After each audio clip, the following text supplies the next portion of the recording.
So, hi everyone. You'll see I'm a little positioned a little differently, and that's because, wait a minute, is Domino going to come on? Nope.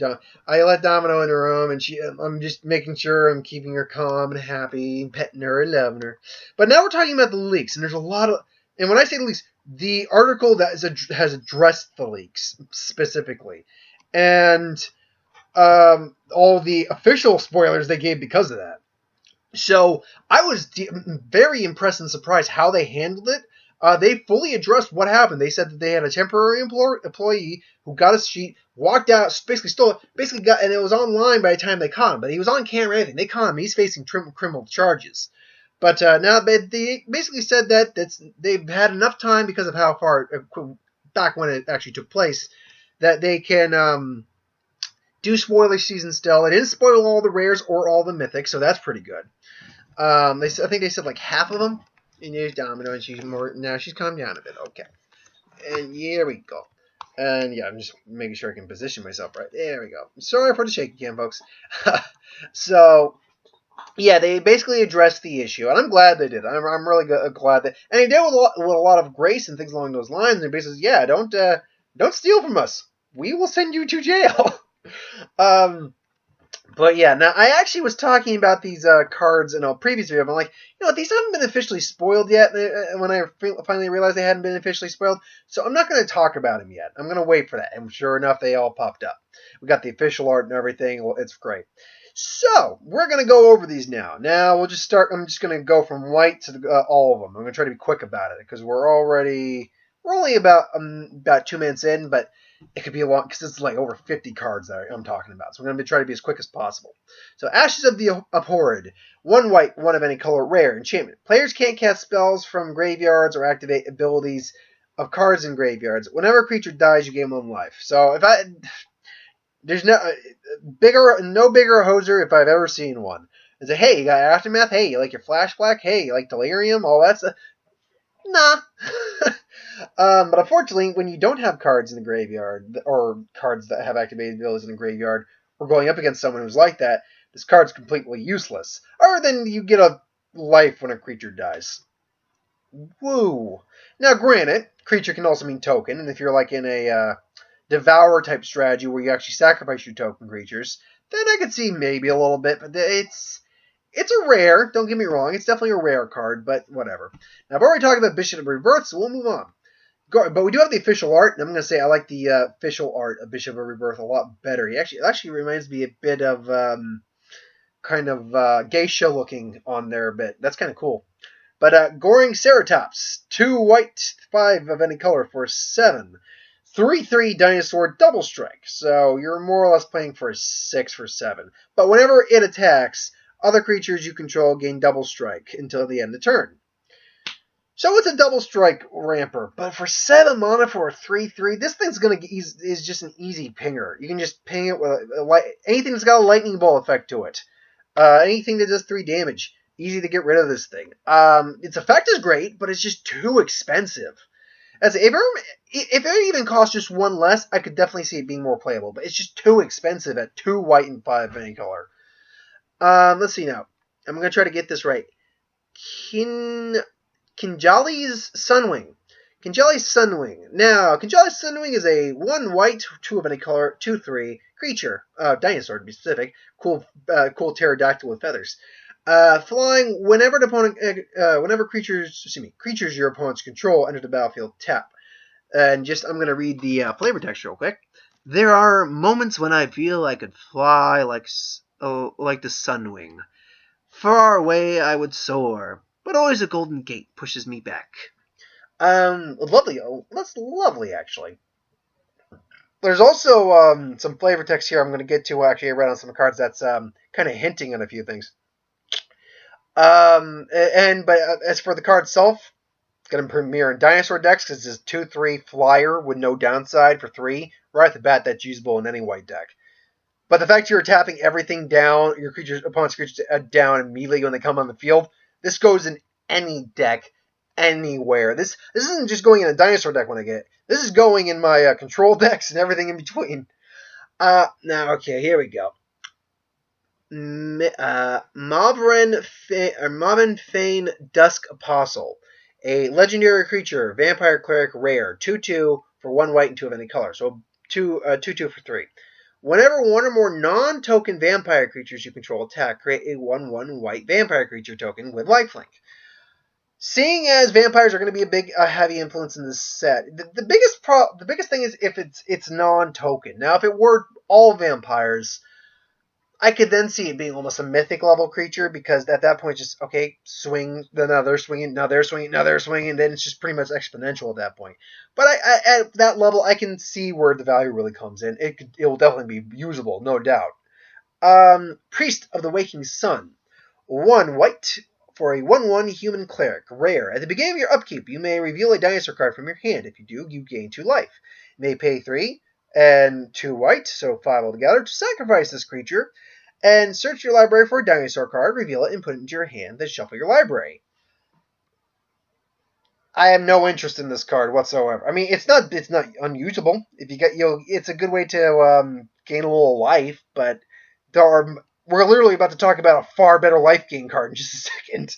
So not only are you showing a dinosaur card in your hand so they know what you have, you did it to gain 2 life, which if you're behind, that 2 life's probably not going to make much of a difference.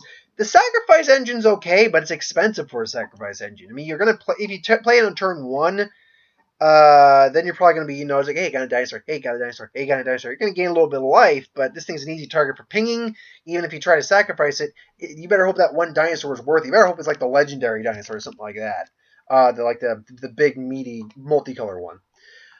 Sanguine, which I think I got that right. It's a blood magic thing. Sacrament. 2 white, X. Instant. Rare. You gain twice X life. Put this card on the bottom of its owner's library.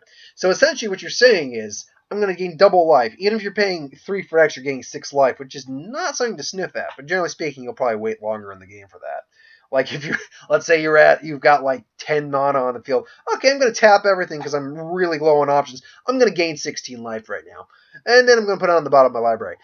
This is one of those things, too, that you could perpetually never die, theoretically speaking. If they've nearly decked you out and have no way of kind of milling you, you could, in theory, just have all your land on the field and be like, I got 20 land, or if you're doing like limited, like 70 land, I got 17 land out, going to tap 2, I'm going to gain 15, going to gain 30 life. And I'm just going to keep doing that over and over and over again until you deck out. And I want this card just so I can do that in a pre-release. I swear to God, I want this card for that moment. As the card, especially if you're able to reshuffle your deck later on, this card's good. I like the card. I'm one of those guys who's a bit more bigger fan of life gain than some other people. Settle the Wreckage. 2 white, 2 of any color. Exile all attack creatures target player controls, not opponent, player. That player may search his or her library for that many basic land cards, put those cards in the battlefield, tap, then shuffle your library. I'm not a big fan of this. Now, it's clearly maybe a Commander-esque card, because maybe there's a token strategy you can do in Commander where you got a bunch of tokens on the field, attack with those, exile them, and just get all your land at that point. Maybe there's that. Like, I can see a Michaeloth into this card, and then, I can see that happening, but overall, no, this is not for me. Because let's be clear, you can get rid of all your opponent's deck creatures and save yourself some trouble, but then they got all that land, and they can do granted, there comes a point when they just run out of the ability to use any cards. They got so much land. But the point remains is, are you really going to give and there's Domino's tail. Hello, baby, your tail is in your doggy butt is in the way, Domino. Domino's tail is not the star of this video. I am. We're just going to do that. So, yeah, I'm not a big fan of this card. Okay. Tokali? I think it's... Wait a minute.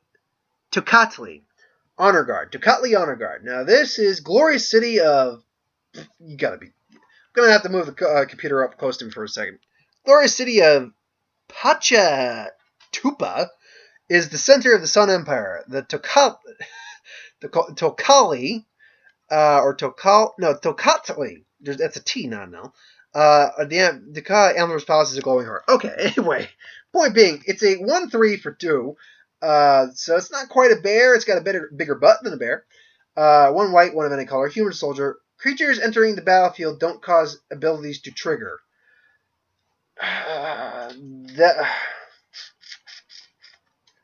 That's weird. See, I don't know if that goes like if I don't know if that counters like the Sunwing's ability when creatures your opponent controls enter the battlefield. They enter the battlefield tapped. It's not when they enter the battlefield. It's they just entered the battlefield tapped. You have to play them tapped. Is what it's saying. So I don't know if that's I don't know. I really just don't know. Arcane adaptation blue. One blue, two of any color. Enchantment. Enters the battlefield. Choose a creature type. Creatures you of the. What are you doing, Bub? Creatures. Creatures you control are the chosen type. In addition, the same type, and basically, it's just changing types up. There's gonna be some tribal stuff going on. Obviously, it's just gonna change the types up. I'll wait and see if I can find use for that. Maybe. Daring Saboteur. Now, this card was actually spoiled, I believe, kind of, with those leaks. One blue, one of any color. 2/1. Human Pirate. Rare. Pay 2 and 1 blue. During this creature can't attack. Whenever this creature deals combat damage to a player, you may draw a card, and if you do, discard. So loot. I'll be honest. Don't like it. I mean, you can make an unblockable 3, and that alone I can kind of see being rare-ish. I mean, altogether, I see it. I understand why it's rare, but there are cards that give you the loot ability for far less trouble, and there's cards that can be unblockable and I don't care if you can't be blocked. It's unblockable. For far less trouble. So yeah, I can't say I'm a big fan of it. I'm a blue player at heart. Blue and green are my bread and butter. Blue particularly over green, but green comes as a close second. So yeah, not a big fan. Dreamcaller Siren, 2 blue, 2 of any color. Siren Pirate, that's awesome. Flash, flying. Can only block creatures with flying, so that's a little bit of a downside. When it enters the battlefield, if you control another pirate, tap up to 2 target non-land permanents. Seeing as you're going to be probably running pirate decks, this is pretty cool. This is not a bad card at all.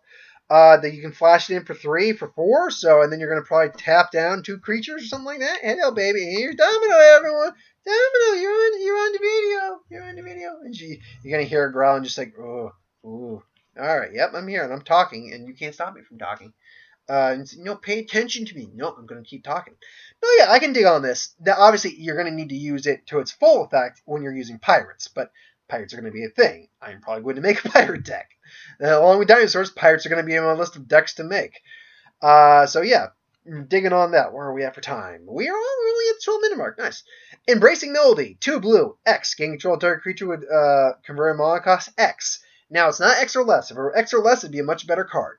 But, that being said, it's pretty much whatever you want it to be. As long as you got the mana, you will take control of anything and everything minus things which hexproof. So, right off the bat, great card, solid card. That's going to be a big player in this. Herald of Secret Streams. Rare. Merfolk Warrior. 2/3 for a 1 blue and 3 of any color. So, 2/3 for 4. Creatures you control +1/+1 counters on them can't be blocked. So, essentially, you're making I just realized you're going in a couple decks of mine, buddy. I can find a very happy home for you. Yeah, Herald of the Secret Streams is pretty awesome because +1/+1 counters are going to be a thing with the merfolks. There's going to be more cards in the set that will do that. Now it's interesting that we have cards that do -1/-1 counters and +1/+1 counters in the same standards. Kaladesh came, and then we had then we have Almond Cat, and right there, that's like, oh, that's going to be a little confusing for some people. But no, this is a solid card. I mean, for 4 mana for a 2/3, that's okay on its own. If he can give this guy a +1/+1 counter, which is not impossible, hello. I'm talking, I just realized he's like, hi, everybody. Look at me. I'm Domino. Pay attention to me. She will be my mascot. I in theory, could make her the face of the channel, but I'm not going to do that. You get spoiled enough. You don't need that attention, you glory hound. Oh, yeah, I went there with that pun. So anyway, Coppola, Warden of Waves. 2/2, 2 blue, and 1 of any colors for a 2/2. So 2/2 for a 3. Or 3 for a 2/2. Legendary Merfolk Wizard. Spells your opponent's control that target its merfolk you control. Cost 2 more to cast. Additionally, abilities your opponent abilities your opponents activate that target a creature you control cost 2 more. Merfolk creature you control cost 2 more to activate. So essentially, it's kind of like Grand August III from, I believe it was, or 4th. Basically the guild leader from Ravnica. It's making it it's making it harder to target your merfolks, which is good. There's a strong card, strong effect. Last blue card to talk about for right now, River's Rebuke. This is also number 3, I believe, in the story cards. Now that's 2 blue, 4 of any color for a rare sorcery. Return all non-land permanent. Return all non-land permanents target player's control to an owner's hand. It's a fine card on its own. Now, carefully following the thematic. I think that's thematic. Our thematic compass boss is given her. Vraska plundered straight into the river Herald's traps. So right off the bat, we now know we now have confirmation that Vraska has been working with Nico Bolas. Might be how she was able to avoid detection in some ways. Now, one thing to note is that in the previous story, we also know Ral Zarek is working for Bolas. Along with Tezzeret, we have 1 black-blue planeswalker, a red-blue planeswalker. So did I say red-blue? Black-blue, red-blue, and a green-black planeswalker. Now, and sorry, I believe someone just commented on a video I did. Oh, that's an interesting one. I'll have to remember that one. So it's interesting to know Vraska. Now, what is Vraska looking for, more or less, for Bolas on this plane? We will find out, I suppose. Blood Crazed Paladin, moving on to black. 1 black, 1 of any color for a 1/1 rare Vampire Knight. Flash. Blood Crazed Paladin enters the battlefield, +1/+1 counters on it equal to each creature that died this turn. I'm going to be honest, don't like this card. It doesn't even really... Look, I get it, you can play it Flash, and then flash you in. Unless it's been a mass board wipe, this thing is not going to be very big. You might be looking at a 4/4 for 2, which is not bad, but that's all you got. Hell, even with like something like Vexing Devil, you could play it or 1 as a 4/3, and it's just a 4/3 while it's on the board, but you play it for 1 mana, and if someone chooses not to let you play it, they still take 4 damage to the face. This, nah, I can't say I dig on it very much. And that's conditional too. That has to be a very conditional thing that these creatures have to die. So I don't like restrictive cards like that. Boneyard Parlay, 5 any color, 2 black, sorcery, mythic. Exile to 5 target creature cards in the graveyard. An opponent separates these cards into 2 piles. Put all cards from the pile of your choice onto the battlefield under your control, and the rest into their owner's graveyards. So I believe a pile has to be at least 2 cards, so I think it might be able to be 1. So, but that being said, they have to separate the cards into piles, and you get to choose. So basically, no matter what, you are getting probably a lot of effing creatures. I mean, so more or less they're probably going to have to go with 2 and 3 just so you don't get the full value out of it. You just can't do it that way. Unless they got like super bomb creature in their graveyard, which by the way, this is clearly a 7 mana commander card. Absolutely, I don't see very often you're going to be able to play this in like any other format, realistically speaking. And I'm probably going to have to make this a 2-parter because we're going at the 20-minute mark. So I'll end on the black cards and I'll do a 3rd video going to red and the rest of them. Deadeye Tormentor, already talked about that. Deadeye Tracker. 1 black for a 1/1 rare human pirate. You may pay 1 and 1 black. Exile 2 target cards from an opponent's graveyard. Deadeye Tracker Explores. We've already gone over what Explore does.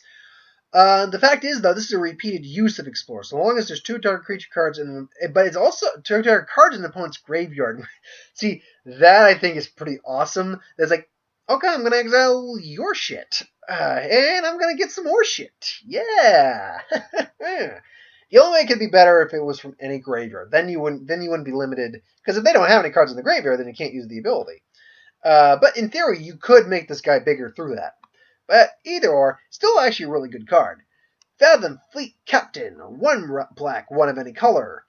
Rare. Human Pirate 2/1 Menace. Whenever this creature attacks, if you control another non-token pirate, you may pay 2. If you do, 2 of any color. Create a 2/2 black human pirate creature token with Menace. I find this really hilarious because this creature makes a creature that's better than he is. I think that is all. It's a 2/1 with menace, but this makes a 2/2 with menace. It has one more toughness, automatically making it better. I think that is hilarious because it's for the same mana cost too. I think that's hilarious. But either or, this is still because menaces do never underestimate the power of menace. Menace is not an effect you want to go up against if you can help it, especially if it's on a big enough creature. Oof. Or worse yet, you get a freaking flying in menace. Good night. Oh. Revel and Riches. Yeah, that's a pretty good card. That's a pretty solid card. Revel and Riches, 4 black, 4 black, 4 of any color, 1 black, 5 mana. Enchantment. Whenever a creature an opponent controls dies, create a colorless treasure artifact. Basically, create a treasure token. At beginning upkeep, if you control 10 or more treasure tokens, you win the game. So yeah, with the amount of treasure we've seen just so far, this is a pretty good card. Not only are you getting treasure whenever creatures die, but you also get treasures from everything else, and you can either just use the treasure for mana, or you can try to hold off on the treasure, enough booty, and win the game through an alternate win condition. That's entirely possible given how much treasure creating cards we've seen so far. Last 2 cards, Ruin Raider, Rare Orc Pirate. Orcs are back, baby. 2 of any color, 1 black, 2/3. Raid. At the beginning of your end step, if you attacked with a creature this turn, reveal the top card of your library and put that card into your hand. You lose life equal to the card's your converted mana cost. I've never liked cards like this because I get the value of searching your card for a specific card and